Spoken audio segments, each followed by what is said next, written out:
tools that I use. So AI is not good or bad. AI is as good as the context you give it. So this is an Indian startup. Oh my god. So this is a company I wanted to invest in, but I couldn't. This is called Neo Sapiens. So this is something you just wear all the time. So when I'm at work, this is on and I'm wearing it.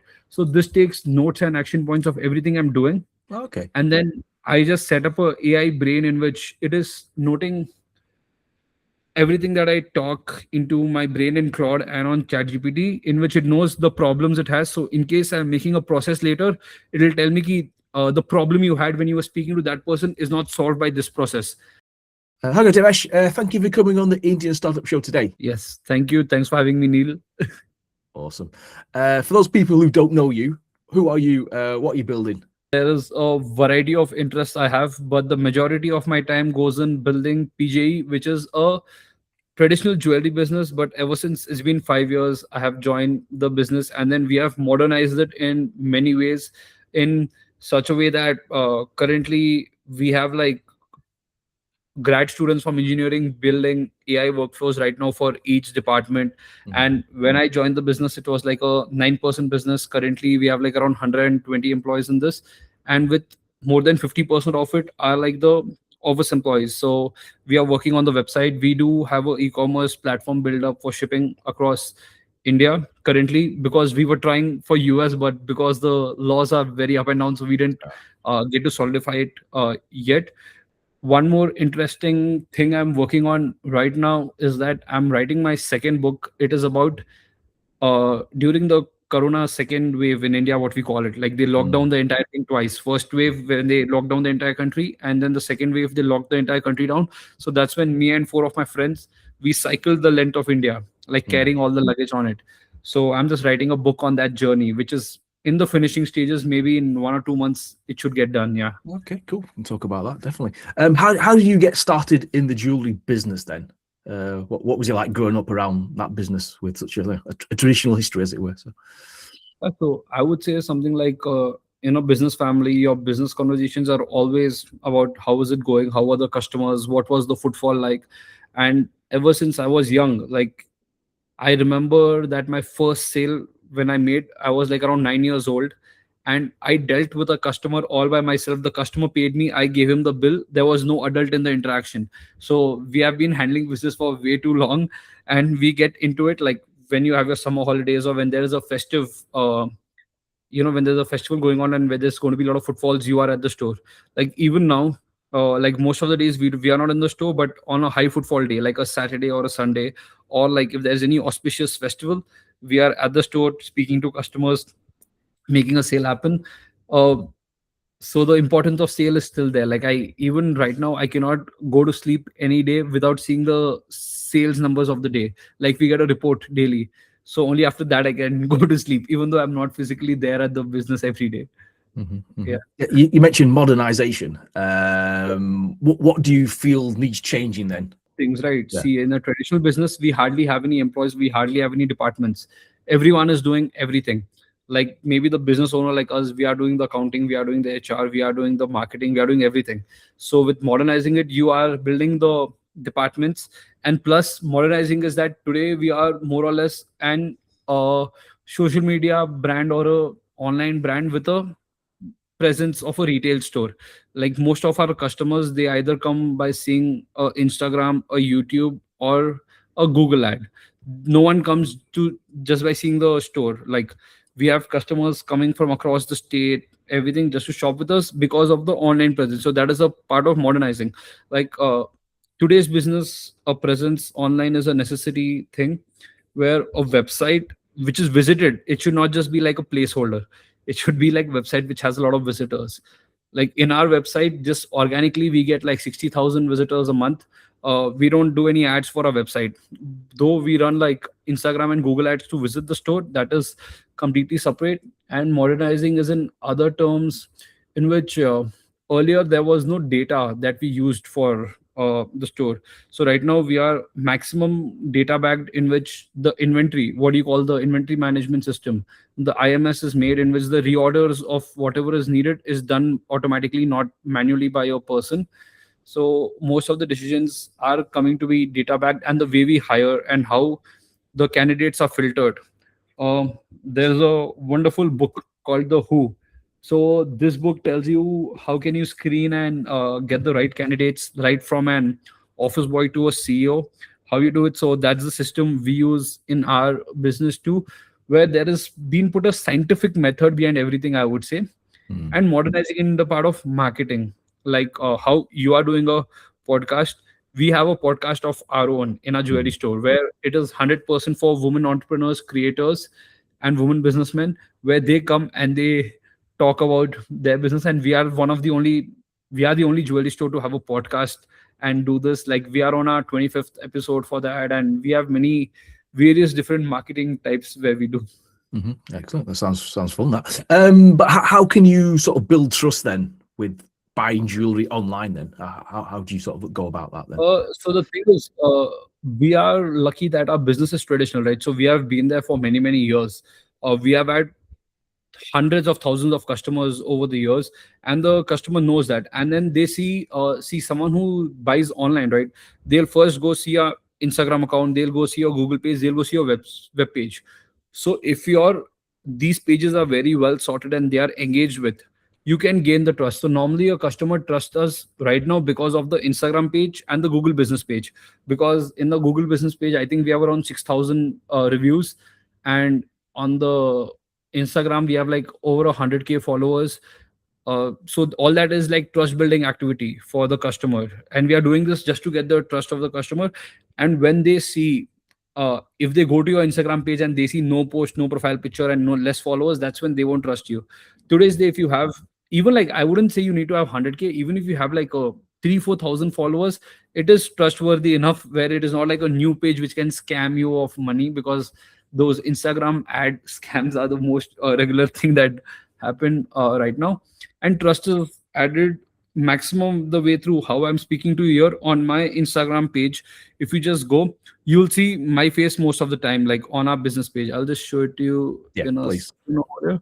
Oh yeah, see over here, you can just see like that's me Okay. over there, Yeah. and everywhere it's just like me talking somewhere or the other. So 1 in 3 posts is always me talking. So they know that there's a person behind it. It is not just like AI ads, even though we do make AI ads and everything, but there has to be a face or a person behind it. Mm. Like even in the US, how there is many brands, like how Alex Hormozy is there of the acquisition. He's talking and he's the face of the brand, and people trust the coaching program more than anything else because there is a person behind it. Cool. That's a good point actually. Yeah. Obviously, when it comes to jewelry, we have to talk gold as part of our sort of DNA in India. Why is it so important in India? And then what are sort of like the misconceptions Indians have when buying gold? Uh, so yeah, let me first talk about the importance of gold in India. So gold is taken as the is seen as wealth, not just because it is like a valuable, but also because it represents goddess Lakshmi, who is like the goddess of wealth. And every Diwali, which is like one of the major festivals of the Hindus in Mhm. India, they like to bring in wealth into their home, and that is done by getting gold into their home. And like even when you're married, the first thing you start buying from is gold and silver. And there are specific dates, like thing that your marriage is confirmed. They first look at the dates they can go buy gold outside, like on an auspicious day and time as per the star signs and everything. uh, they see those dates, and that's how the journey starts. So it's a very traditional embedded thing in them. Like every Diwali people buy, and every way, say that you are working and you get your first salary, you want to give something of gold to your mom or your dad as a, just as a gratitude symbol. And the gift of gold is never rejected. Like you might give your mom a watch, she'll be like, oh, why did you get me a watch? Or I wanted something else. But if you give a gold bracelet or a gold chain, they'll always be like, thank you, like, because that'll always go up in value. There is no wrong decision in gold. So that's one thing. And also the fact that in India, like the Indian currency against the US dollar depreciates around 4 to 6% every year. But gold is hedged to the dollar. Like, so with the dollar going up, the gold keeps going up. So which is why the gold price going up around 5% every year and the dollar going up 6% every year. So gold, if an Indian buys, for them the appreciation of gold is around 12% a year. But Mm, due to the recent increase, it is coming up to 12 to 14%. But usually, if you see like a 100-year period, it's around 8%. And that is a asset, which is why traditionally many Indians trust in it. And when we come to misconceptions, the misconceptions or anything that happens is that people feel that buying gold from anyone is the same thing.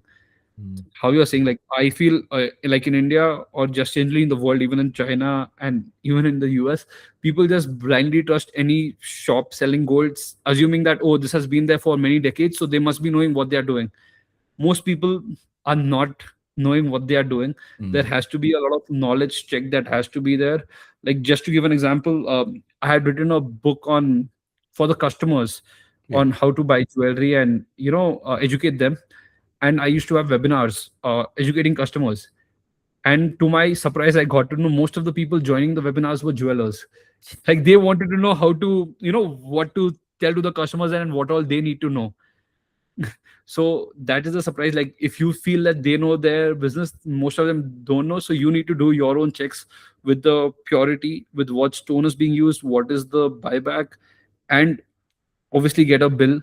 Getting shopping expensive thing like jewelry without getting a bill is like waiving off your warranty, because tomorrow's day anything that comes wrong in the jewelry, you can go back to the business owner and they will take care of it and give whatever was mentioned on it. If not, Mm, you are just like, you don't know what you will do with it. mm, mm. And what about silver then? Obviously, I'm looking at the silver price. That's gone through the roof. That has gone through the roof and it's come down a lot too. Like Mm. January, it peaked. Missed out on that one. Yeah, I know, but you didn't miss out on anything. Like in January or in the Feb starting is when there was a peak, and then it has just fallen till now. Mm, Silver is something uh, I don't read much on, mm, mainly for the fact that I find silver, like, that's a very controversial opinion. I find silver like a penny stock. It might do what it did, mm, or you might just lose a lot thinking it would do what you want it to do. mm, Gold is more like, like an index, like you're mm, buying the index. It'll steadily just giving you returns. It won't give you 100 200% return, but it'll give you a 4 mm, 5% return year on year. So I'm more interested in gold, and silver is mm, something I didn't read much upon. And neither do I feel like it's for investing, because people feel like it's investment worthy because it's going to be in industrial use. And anything that is going to be of industrial use has to be low in cost for the fact that it has to be mass produced. So mm, they'll either find a way to make it low in cost or find a substitute, because they cannot go on increasing the cost for the customer because there will be no sale of it. A item which is on luxury can be high on value, say like a diamond, a gold, or a Rolex, or a Ferrari, or a Hermes bag. I feel they are like not like high in value because, oh, it's of industrial use. It is because it's a luxury item, it's high in cost. mm. Interesting. One last quick question about the jewelry business then. Let's say you were starting this today, 21st of August, 2026. What would you obsess over first? What would you do? Will it be straight online digital marketing? No, go on. It would be, first thing would be that, obviously. So something you need to do is say, right, currently what we are doing is I would just make some products that I feel there is a gap in the market. Like today's day, diamonds and lab grown diamonds, both natural and lab grown, I feel the market is very good for that, especially in India, where a lot of people are coming out of the middle class and they want to wear some jewelry in their hand when they're working, like working women. There's a lot of women in the working force right now, but they cannot wear the traditional jewelry. They want to wear something sleek on their hands. It can be bracelet, rings, or earrings, just to signify, or maybe just look good for the Instagram pictures or anything. So if I'm starting a business today, I would start into one of these products. And the day I start, before I even have a product or have the investment, I would start making designs and putting it online. Because if I don't have capital, my first sale, I would just make the item and start selling it. So digital presence is the first thing. It can be more than a website. I feel an Instagram page or a YouTube page is first, and how I'm speaking about it without even having a product. If I speak about it, I can make a sale happen. So I would just start speaking about my business and what I feel is the way forward for customers and what they should be buying, and help in personal shopping experiences. Like there'll be some people who might want help in buying for their occasion or something coming up. So that's where I'll try to get in touch with them and try to help them out by shopping and sourcing directly from the bigger manufacturers and give them stones. Yeah, that's how I think I would start today Yeah, to get the big orders. yeah, yeah. Cool. Excellent. Interesting stuff. Yeah, let's talk about startups then. You've been investing in early stage Indian startups. How did you get into this? Yeah, so first I tried to become a part of angel networks. So Hmm. something happened and they didn't want a jeweler to be a part of it. I don't know why. So they were also of the mentality that, oh, jewelers are traditional, you might not want to be. But today's day, you'll be shocked that of all the engineering jobs that are going away in India, jewelers are hiring most of the engineers, like for building systems or the IMSs or whatever. It's not for doing sales, but even though many engineers are also applying for sales jobs, but earlier what was frowned now is being seen as like a, you see in all the Indian companies which are going down, like the traditional businesses are coming up. Mm. Say like the banking, the retail segment, not just jewelry, it's the clothing, it is the grocery stores, it's everything which is scaling up in India right now. But the tech segment is obviously becoming under a bit of fire with the AI coming in. So with the jewelry, what is the question again? I just passed on Yeah. it. How did you get into early stage investing? Early stage Yeah. investment. Yeah. So that's when I wanted to be a part of an angel network. This was 4 years ago, the my first year into the business, because since I was in college, I wanted to become a P investor, but no, but angel investor was a way to start with it. Then I didn't get into the angel network, so I just posted on LinkedIn, and I just started contacting companies on LinkedIn whom I knew was raising money. Then I invested in the ones I felt like they were doing good and everything. And overall, I think till now I've invested in 13 startups, Hmm. and three of them have come on the Indian version of Shark Tank. Hmm. And my first ever company that I invested in was a banana chips company. Hmm. They make those chips with the banana, like a raw banana is made into the chips with flavors like peri peri and just like the other chip manufacturers, they have five, six different flavors. And that was the first ever deal made on Shark Tank India. Wow. And yep, and then their revenue since my investment till today, I think they have 100x on their revenue. So 100x. that, yes, because the revenue was really small when they Mm. came to us. Because so I do only seed stage, Mm. like it is like the idea or the seed stage is like very without even like any sort of revenue, just an idea or a plan. So that's how I went. And one more of the companies was domestic help on demand, which Okay. is called Roomies. It's in Delhi and it's in Pune and Bombay and few more cities in India, where you can get a babysitter, driver, cook, and a few more stuff like on demand. So that is like a, like in India, almost every working house or at least every Yeah. scale home has like a domestic help which they use, but it is a pain to find the Mhm. person as they leave. So these guys solve that problem. This is also scaling well. They also got a deal on Shark Tank. So most of my deals I source through LinkedIn. Yeah. So Wow. when I put my name as angel investors, a lot of people were messaging me. I was messaging a lot of people. So that is how my deal was curated. And it was a fun journey because we were investing in founders much smarter than me and having to talk to them every quarter based on the results, what's going on, what's not. Mm. So that was a fun learning and a fun journey. So, But so, it's, ba- so, so basically, you just updated your LinkedIn profile. yes, but then now I updated back to was an angel investor because now I'm like concentrating on my business. Okay, cool. But let's go back to that then. Back in the day, then, when a founder pitched you, you must have got a lot of pitches then. What's the Yeah, first thing yeah, you're always. looking for then?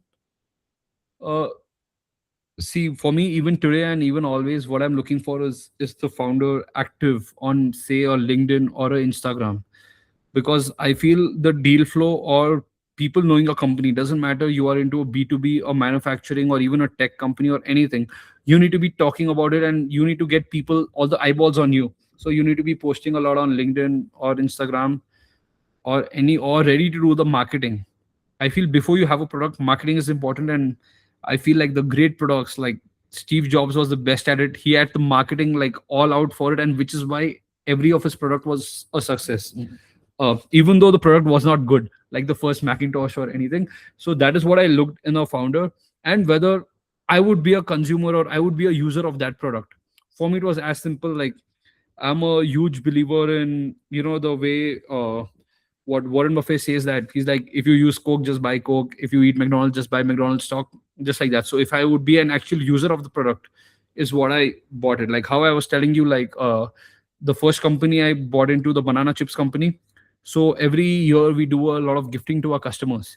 So the year I bought the banana chips company, the company's revenue was basically 90% of me buying gifts for that month, Okay. for like giving to my clients or something like that, and everyone liked it a lot. So I was just getting into companies in which I was using it also.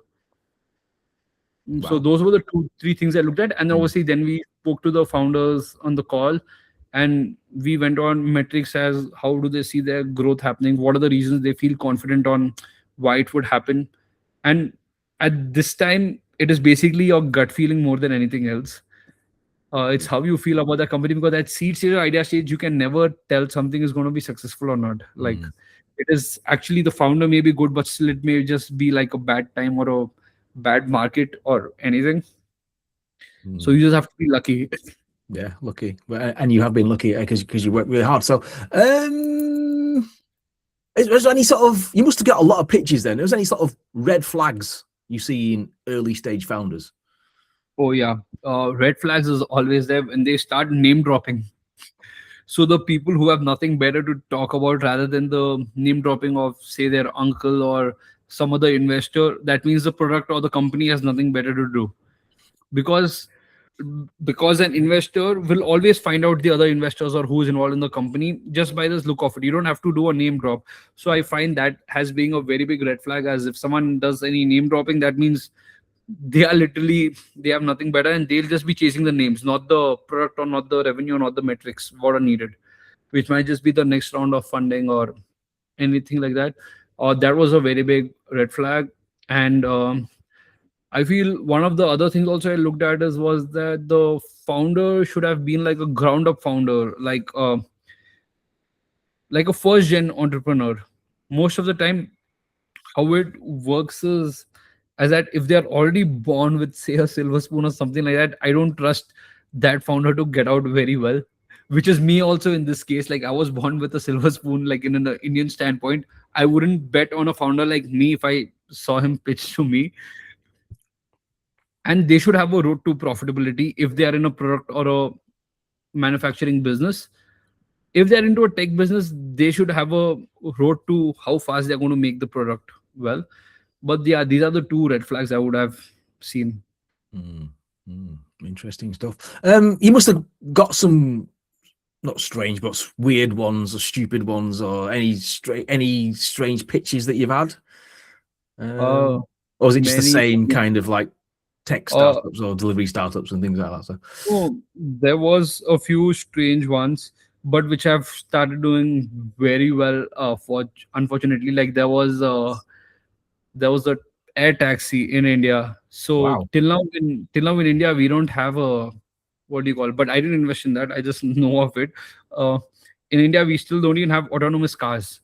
But now when I've like matured and I think about it, I feel like a air taxi in India is much easier than an autonomous vehicle on the Indian roads.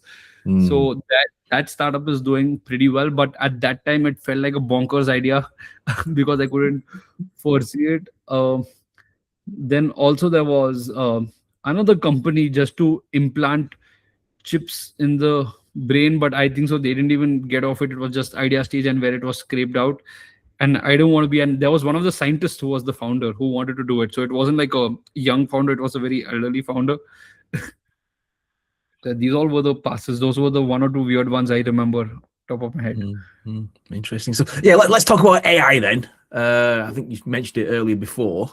Hmm. What is your, because you've used it now, what is your current view of AI? I feel it's necessary. Like how I feel is, if you're an HR, you need to be a HR who knows how to use AI. Like in the processes right now, we have not built it completely yet, but we have made a pathway at least on how to build it. Like the way you put the ad for a particular role can be a ad made completely by a seed dance or something, which is a AI tool. And once you have enough applications that come through it, all the screening can be done by the notebook LM, which is the wonderful way to screen most of the resumes. And once you do that, there is a way to video call and speak through it. So AI is calling and filtering out the candidates, and once it's filtered out the entire onboarding. So we didn't have a, what do you call, a school. So we just made a PGE school, like a LMS, like a training module, learning module. So in which, if you're a assistant, these are the modules you complete before you onboard. If you're a salesman, you complete these modules before you onboard. So we have made like parts of this, like the LMS module is completely ready. We got this done within like 2 days using AI and putting our documents on it.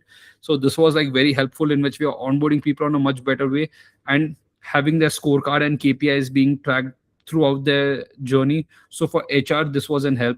And with accounts, I was thinking of getting a fractional CFO. Hmm. And It's when I was in quite talks, a few of them on LinkedIn. yeah, so then when I was talking through a few of them, I saw what they do. And I just gave the data to AI and asked it to do the same and did it. So so the need of a fractional CFO I see is not needed, where if you give the context and the data, that is way too good. And when we are just talking about it, let me just Yeah. get get one of the tools that I use. So AI is not good or bad. AI is as good as the context you give it. So this is an Indian startup. Oh my god. So this is a company I wanted to invest in, but I couldn't.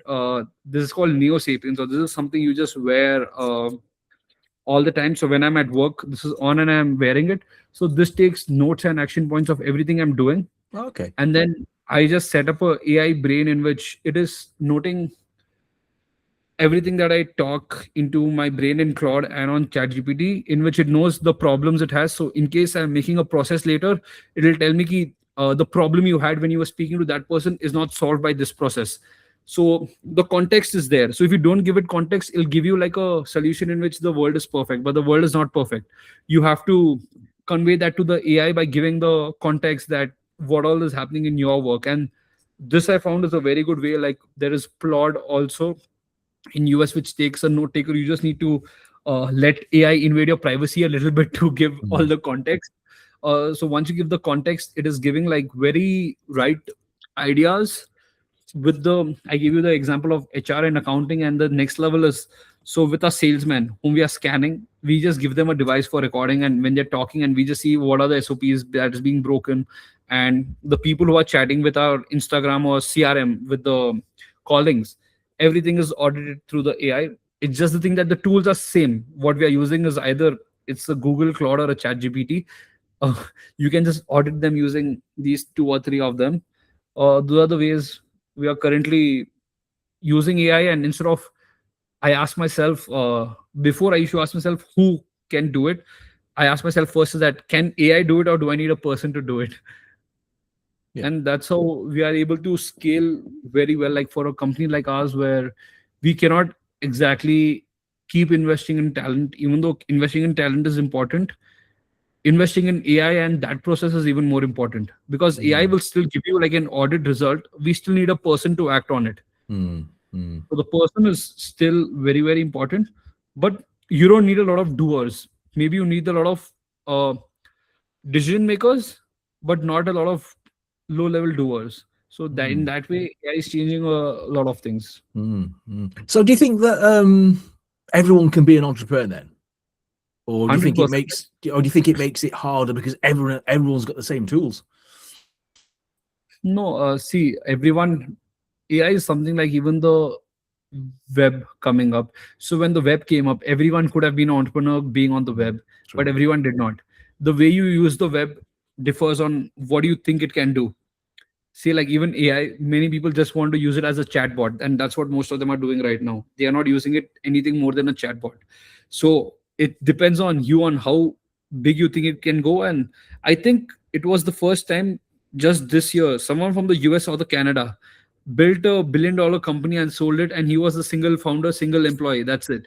So that was the first in the world, I think, where the person had no employees and he just had agents running most of his thing, and it was scaled in the last 15 or 18 months.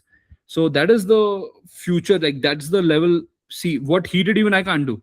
I can't make Mm. $1 billion value company just by myself using agents.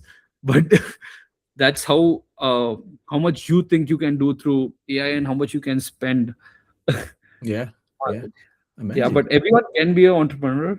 But I feel the world has a different story. I feel in the future, more than everyone being an entrepreneur, what is more important is everyone being a creator, which is, I mean, having an online presence. You see those crazy videos happening in China where everyone is creating, Mm. content all the time and everything is online selling. I feel India also that similar thing has to happen. US also, I feel everyone is becoming a creator. Like you can be doing a analyst job and you're creating.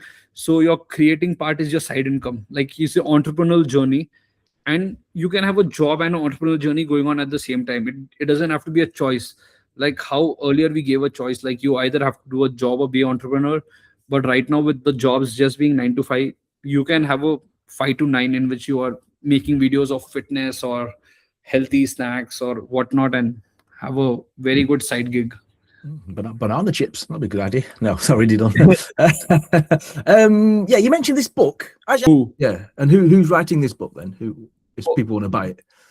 So this book is written by Geoff Smart and Randy Street. It is by a company called GH Smart. Okay, So okay, they are, I think, a recruiting agency in the US which have helped in. They have very interesting case studies on how can you make 90% of your hires relevant and right. growth worthy for your company. A Mhm. very good book.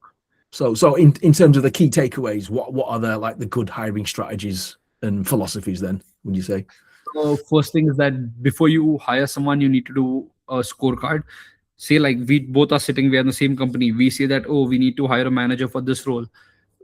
But we both agree that we need a manager, but I may think of, I need a manager for doing this and that. You might feel you need a manager for that and that. So the way we want that person to do is not written down. So we need to have a clear scorecard which is communicated to the guy whom we are hiring. And once you have that and screen them as per that, more or less it's a good hire in the screening way. But there's like a lot of details that go in on how each question should be asked and how you actually screen out the bad players. Actually, most of the time while we are interviewing, we need to find reasons to reject them rather than finding reasons to hire them. What we start doing is, most of the time people hire people similar to them, which is where the most fault happens. Someone who is not similar to you might be as good as getting the job done than someone who is similar to you. That has to be the understanding, and that starts by making it a scientific process. Note it down. What are the results you want from this person, and what are the key responsibilities they are going to take away? And you can't write 100 things. You have to write like 5 to 7 things, because like you can only have priorities of 4 to 5. You cannot have 100 priorities.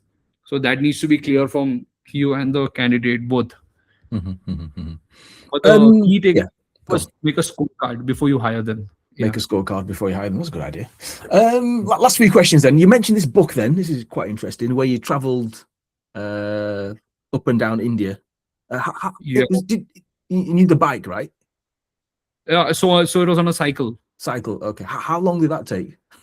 of 45 days. It was 4,000 kilometers in miles. Maybe I don't know what it will be, 2,800 miles. So around 4,000 kilometers for 45 days. And why did you do it? We just did Bored. it for fun. Because we had nothing to do and I had an idea always. So the book is about that why. Why did I Mm, start doing it? So it's a funny story. The While writing the book is when I realized when the idea got into me. So Gary Vaynerchuk, yeah. uh, US, was in Singapore. I studied in Singapore. He was Oh, in yeah. Singapore for 4 days, and I was his assistant for those 4 days.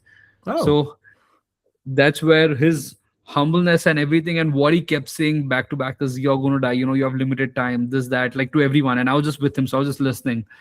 And then that's when I realized, like, I was just speaking to him, like he was visiting the Meta office, the Twitter offices, everything in Singapore that time, and I was with him only when I was visiting everywhere. And that's when in just few talks I realized that every human has 4,200 weeks in their life. And at that time I was like 18 or 19. Around 1,200 has passed, and then I was like, every week if I read a book each week, it is only like 3,000 books. Is that enough? And if I make a new friend every week, just knowing 2 3,000 people in a lifetime, is that like going to be enough? So that thing of urgency started. that's when I started doing like crazy ideas, and that's where like the Kashmir to Kanyakumari, I wanted to do that as a crazy thing in my life, and I did that. But the starting of the idea came from this sense of urgency to do it, and the book dwells down on more of the other journey, because we had a wonderful journey. We met a bunch of friends, relatives, strangers on the road, and we just didn't want to travel the thing. So there's many people who just cycle across just for a record. Yeah. Our goal of cycling across was for exploring the country. Mm, And I had a hometown which is in Rajasthan. I have never visited that. mm, And like our family has a 300-year-old house there. So I went through my own personal history and even India's history and a lot more in that way. So the cycling journey is about that. And in fact, my first podcast I was on was by a Canadian guest. So he got me on after my that cycling, because when I was cycling, I was posting a lot on Reddit. So a mm. lot of people on Reddit were following my journey. And then there was a person from Canada who gifted me like a Patagonia cap and a t-shirt for being Oh, on the podcast. nice. So then that was my first podcast after that cycling journey. Cool, cool. I haven't got one of those yet. If I ever come to India, I'll give you a gift. I don't know what it is. Yeah, I'll send you a gift. No, no, I'm just no, no, A I mug, know a because mug. I'll Patagonia is a lovely. get you one of these Man City mugs. Worn out now, but yeah. Last few questions then. Any sort of like advice for our first time founders then? What should they be focusing on in your opinion? I would say distribution is one of the main thing, right? As I told earlier, like have a distribution before you have a website. You need to be posting your thoughts and authentic thoughts on LinkedIn or even on Instagram. It cannot be, oh, I'm selling this particular, cream or something and just posting on that. It should be about your thought on, like your genuine thoughts, and you need to have people read it or agree to it, and that's when you have a product. Even much before you have an idea, you can start having an audience. And that's how I feel like Mr. Beast, the way he has got his audience and built brands, it's crazy. And I feel that is the future. Like it's going to be creator led brands like Kylie Jenner and multiple others, to be a, let it be even a, what do you call, a solution which is tech driven without a product. It can just be a SaaS product or anything. It still has to need to have distribution. So any first time founder needs to start having distribution and start posting online. Mm-hmm, mm-hmm. Good advice there. Actually, one last thing. I saw you post on LinkedIn about how you went to a conference, and I'm sure you used Yeah. some sort of AI thing where you scanned in the business cards. So it was not just the AI thing, it was just very simple. So it was just Claude is what I used. Right. Okay. So I use You went to a everything. conference and you go on. Carry on the story. Yeah. Go on. No, so I got a lot of business cards. And then sometimes what happens is when you go to a conference, it was a 5-day conference with more than 30,000 stalls and Wow. more than 50,000 visitors. So that's a lot of people. Like if you collect cards, it'll be like 80,000 cards, but you collect cards of relevant people. Even those goes on, and around 50 to 60 cards were collected. And maybe, but not all the cards were useful. So what I did was I just clicked the pictures and I just gave a voice note on, see that I met Neil and I wanted to do a podcast with him, and I met Devansh. I wanted to talk about marketing to him, and I just gave the notes. So the cards and the notes were matched by the Claude, and then it made a list on Excel. And just on the Excel, I just asked Claude to send a WhatsApp and a mail. If you have the mail ID, send a mail. If you have the WhatsApp, send a WhatsApp with a personalized intro. So it'll send you a message, something like, "Hey Neil, we met at the conference. I would like to do a podcast with you." And to Devansh, it would have sent like a different, can we get on a call in which we can discuss marketing? So that's how it just sent. Like I sent around maybe 40 messages like that. And that's what I'm saying. You need to know all this is possible by AI, because it was just Claude. It was no fancy tool I used, even though there was people at the conference selling fancy tools for this particular work. I feel these base AIs can do most of the work if you ask them to do it. Yeah. Any more trips? Any more road trips? In the future, Yeah. for sure. Like Round the world, perhaps. around the world, not yet, soon. But there was, when I was even in the US, me and my friends, we rented a like a van, and then we drove from New York to Maine. That was a road trip which Okay. I enjoyed a lot. And cycling across US is one thing I would like to do, even across India. So I did top to bottom. Yeah, yeah, There is yeah. one more way across. Cycling across India is one more thing I'd love to do, and lot of more treks, and all these things will always keep coming. Like, I like to keep doing it every year. Like, it's like a ritual Mm, to do an adventure activity every year, mm, and wherever I travel. mm. If somebody's listening or watching and wants to go on a trek, which one would you advise? Which is your favourite, as it were? I Anyone you can recommend, perhaps? I would say Nepal is one of the best places in the world Mm, to go for a trek. Like, you don't need to be a, people think that Nepal you need to climb Everest or something. You don't need to climb the entire Everest. You can just go for a 10 to 15-day trek, and the facilities and the altitude is very good, and the people of Nepal are very wonderful. It's very hospitable for someone from around the world to come. Like, I had taken a lot of my friends. One was a Canadian friend, one was a Swiss friend, and another was from Singapore. All of us went for the trek in Nepal. Like, everyone enjoyed it, and I feel overall the facilities and the treks are there for all ages and all ranges. Like, if you want a difficult one, there is a difficult one. If you want a medium one, there's a medium one. If you want a beginner, there's a beginner treks. So Nepal is a thing I feel people should go for a trek. It's beautiful, and the Himalayas are there, which are like the youngest mountains. Yeah. mm, mm. If people want more information on you, how can they connect? Or if they want to buy some jewellery, perhaps? Or I know you're not doing any pictures anymore, but how does one connect with you? We can ship anywhere in the world if that's possible. If people want to connect with me, the easiest way to connect is at the rate Devansh Alijar. And like on Instagram, you can find me Devansh Alijar, and you can just type my name. Even on LinkedIn and everywhere else is the same thing. That the name is. And also, if you're here and you want to connect regarding something, do DM uh, AI if you like AI, or marketing if you like marketing, and we can connect on those topics which is there. And if you're an entrepreneur, I love to connect with similar minded people, and I do have a lot of friends in the US who are virtual friends. Like, we know each other because of the trade and this Mm, business, and not because like we are related, or we are he's my customer or I'm their customer. It is just because we are doing the same thing. mm, mm, Yeah. mm, mm. Cool. Thank you, Dev. Really appreciated that conversation. I really enjoyed it. So thank you for coming on the show. Yes, thanks a lot, Neil. Cheers, mate.